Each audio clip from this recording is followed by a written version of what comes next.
was going to say good evening, but it's not. Bad evening, Bulldog fans, as number 16, 14, depending on your ranking, Mississippi State, and they will lose that ranking now after a 21-14 loss to Arkansas on Scott Field. Steve, we've had many Mississippi State moments, but we did not expect this one at all. Let's give Arkansas credit. They came prepared. They had a good game plan. They even survived the loss to their lead running back. Still, this should not have happened. No, it shouldn't have, David. And listen, we can sit here and glad hand the whole thing and talk about, give Arkansas credit. It's not a good Arkansas team. Mississippi State gave the game away. And again, I don't want to diminish anything. Arkansas got a big win, and they don't care how they got it, whether we gave it to them. They don't care if we played with 10. But the bottom line is 5 turnovers. KJ Costello had some awful moments tonight. As great as last week was, he had a couple picks and turnovers last week that you kind of scratch your head about. Last week you were able to get away with it, I think, because of the shock and all that LSU was. Arkansas had seen all that before, so they weren't the least bit concerned, and there were 2 of those interceptions. The pick 6 to open it, again, opening score for an opponent comes on a pick 6, and then one late when State had a promising drive. And that's the thing I go back to, and KJ just kind of mentioned, they still had their opportunities despite all the coverage. You start 2 drives with a 30 and a 20, and you get nothing out of it. Well, I'll throw in this as a sign of perverse credit. About a dozen Razorbacks came back on the field to have their pictures taken. Now, Mississippi State's come a long way when teams come out there and celebrate winning game at Scott Field. It doesn't make us feel any better right now, but it does show the program has more respect in that regard. At the same time, you're supposed to win a game like this if you're going to be the contender that maybe that first week showed that you thought you were. All right, let's break down the offense first. You mentioned Costello. Only he can tell you what he saw in those zone sets, 3-man rushes, and some of the soft throws he made were picked off. What did you see? Well, I saw a couple times where he threw a ball where there was a man underneath in coverage, and clearly he was out of his field of vision. That's the thing that I think about, especially on the last one driving down here, is you're in rhythm, you're even running the football a little bit, everything seems to be going well, and you take a chance, and you gamble and you lose, and ultimately that became the game. And again, you get snake eyes in this thing too, where you go back and the defense, other than that opening drive of the second half, they were outstanding. I think I saw the stat Robbie had earlier. It was like -4 yards on 22 plays. That's the defense we had hoped to see but didn't expect to see. And then the offense let it carry their end of the deal. You finally get the big stop and you get one more shot. And then Jaden Wiley, God bless him, he's a freshman, but he muffs the punt. And it's one of the reasons people question why Austin Williams was out there earlier. And he did come back out for the next punt to catch it. He did, and Wiley obviously was a little more of a quick twitch guy. If you're going to set up a return, he's probably a little better suited for that. But Austin Williams, sure-handed, reliable guy, is going to field the punt and not give up negative yardage. But that was really the backbreaker once that happened. And listen, it shouldn't have come down to that. But no. 5 turnovers, you're not going to beat anybody in this league with 5 turnovers. When you think about it, small comfort, but your offense matched them touchdown for touchdown, except for the touchdown they threw to the other team. And again, that's just something you don't know what he saw. You mentioned the defense. The secondary played well last night. I probably overgraded them in my report after watching it. But the 2 touchdowns that Felipe Franks, give him credit, he picked up the open man, but he was really, really open. He slipped down in a bust both times on the same side of the field. Yeah, absolutely, and they were both wide open. And again, there's going to be some of that with a young secondary. You're going to have some bust. You're going to have some guys that get out of position. And we've had it 2 weeks, and last week you had some, but you're able to kind of overcome it, kind of live through it. That wasn't the case tonight. A lot of those same issues you had a week ago were kind of glossed over because you won the game. Well, you had them again this week, and you weren't good enough to overcome them right here at home. And so those are the things I think what Mike Leach has to clean up. This ball security issue for a veteran quarterback like KJ Costello, that's inexcusable. You got to fix that.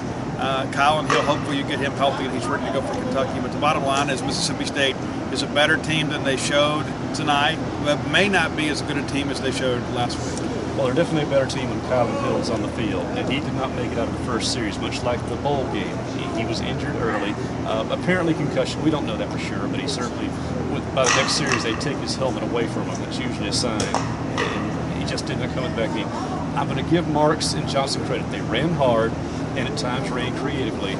But some of those plays, as we talked about, 3- and 4-yard gains. With Kylan, you think they're 7-, 8-yard gains, perhaps more, because he's going to break some of those tackles. And certainly they have to respect him much more in that swing-out passing game than they did the 2 young backs. Oh, absolutely. I mean, you got to think Kylan's been 4 years in a college weight room, too. I mean, so he runs and cuts like a pro, and so a lot of these younger guys are just kind of getting acclimated to learning the game. This is their first game officially on Scott Field, and so, yeah, you're right. There is some room for optimism long term. There is some burst with those guys. Dylan Johnson scores his first college touchdown, and Jaquavius Marks had a couple of really big runs, and it was so great. Dylan Johnson's out there, and Marks was banged up. Collin is out, and there's Dylan Johnson making a play on fourth down to extend the drive early in the game, and those are the things that will help him grow up. We know what a special player he is, what we expect him and Marks both to be, and so there's going to be some growing pains with that. But again, there's enough about those guys you can feel like, you know what, Cowan's still the guy this year, but they're going to be competing to be the guy next year.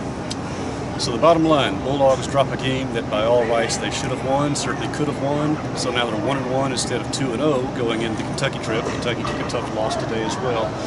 One thing I want to talk to you, Steve, when I got a little time. Have you noticed the lack of tackling in all college football, but even in SEC? Is that just a sign that teams did not hit a lot in preseason? Well, I think so. I thought State tackled pretty well last weekend. But tonight there were several, there were some bubble screens, that sort of stuff, where the Bulldog corners just simply couldn't tackle. Martin Emerson had one, Sauce Firth had a couple, and that's the thing. Once it's on film and everybody sees it. And that's one of the questions that I ask, KJ about, now that these teams have seen how much he struggled with zone coverage, he's going to see it every week. Why would you play man? Why would you man at Mississippi State and get carved up like LSU did? So they might as well get accustomed to seeing 7 and 8 guys right back in coverage. And Mike Leach is a veteran coach; he's seen it all before. But listen, Cal, Utah, Washington, those are teams that have given us some trouble. They've run some similar schemes. These are very sophisticated minds in the SEC. They will run a lot of that, and Mississippi State will have to adapt and find a way to win. But I think it's safe to say, Steve, that we believe we have a coach who can and will adapt. Yes, he's going to stick with the air raid, and I know there's going to be clever comments about the air raid crashes. I've already seen the gifs out there on the internet, people just jumping on it, things like that. But we have a lot of faith in this offense, rightly so. Costello is much better. We've seen him play against a good team on the road. He had a bad game tonight. Usually it's the other way around for Bulldogs. They play a good game against poor teams and scratch out a win and lose to the better teams. It's been flip-flopped. I know, 2020, strange things happen. Long term, though, you've got to feel this is a competitive Bulldog ball club the rest of the season. Well, you hope so. And this is the record you expected to have, but it stings so bad because you win the one you expect to lose, and then you lose the one you expect to win. And so it's like I've seen all the self-loathing tweets and stuff, and I get it. I don't like it, but I get it, But it's Mike Leach's job to figure this thing out, and KJ Costello's job to go execute a game plan. But I think after 2 weeks, you feel like, this Bulldog defense may prove to be a lot better than we expected. And so hopefully that kind of helps those guys get some extra possessions and can put the ball in the end zone. So a night that the Bulldogs expected to be triumphant on the home field turns into a defeat. So now they're 1-1 going into Kentucky with the A&M game following that. So certainly a lot to work off in the film this week, a lot of corrections to be made, but the difference is now you've got the potential, you have a coach who's going to make the adjustments, you have a coach on the defensive side that will learn how to channel that aggression with the players he has and learn to teach off the film, especially the secondary as well. So you still have optimism for the season. That doesn't take away the hurt from tonight, but it's a strange year, strange things are still going to happen, and the Bulldogs have a chance again next week in Lexington. So let's just see how they handle this week. They needed to come back to earth after last week. They got brought back to earth very hard tonight. Here's the test now for Mike Leach. How does its team rebound? And for an old dog like him, I think they'll rebound fairly well. So for our team here, our Gene Space 24/7 team, Paul and Robbie in their writing stories, our cameraman tonight, Mike Nemeth, already filing his fast game story, Steve Robertson, David Murray, we're here for the crew, and we'll be talking to you next week as the Bulldogs 1-1 go to Kentucky.